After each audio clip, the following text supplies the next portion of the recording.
Here at the VR 2010 conference in Waltham, Massachusetts, companies showed off their newest virtual reality products.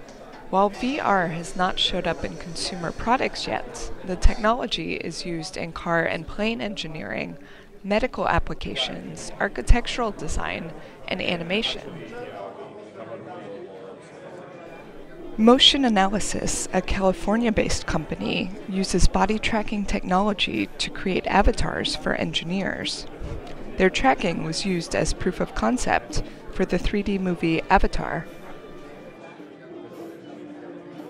Well, she's wearing what we call a head-mounted display.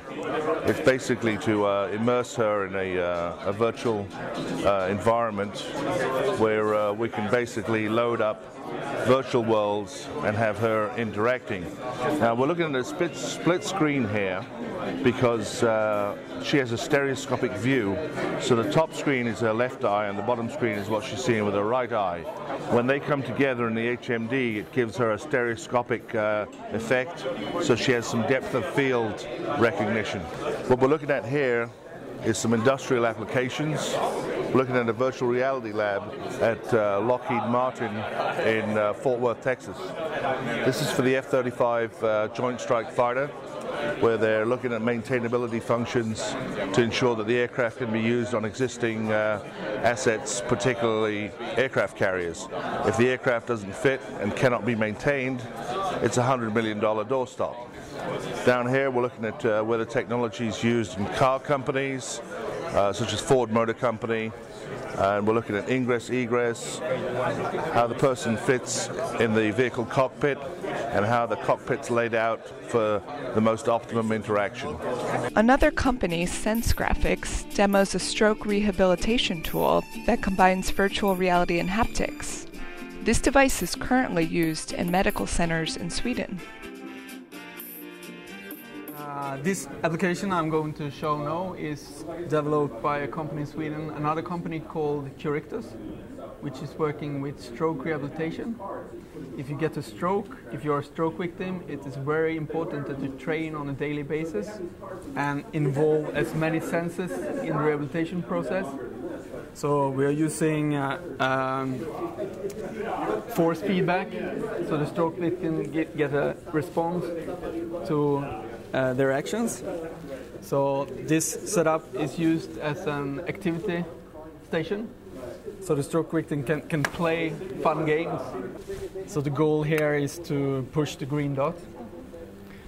So at the same time we are tracking your movements, and then you can measure your response time. And this is very important for the stroke victims to see that from one session to another you have improved. That motivates you further to do even more training. A company called Sensix develops panoramic wide field of view VR head displays. The head display is used for defense applications, for flight simulation and mission training. It's also used by engineers.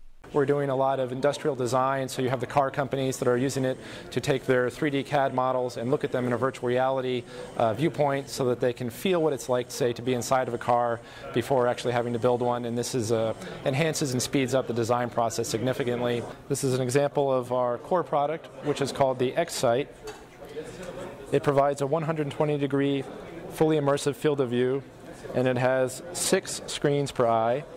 Sensix's claim to fame is tiling multiple OLED microdisplays in order to achieve a product which is wide field of view, very lightweight, this one is 11 ounces, and high resolution.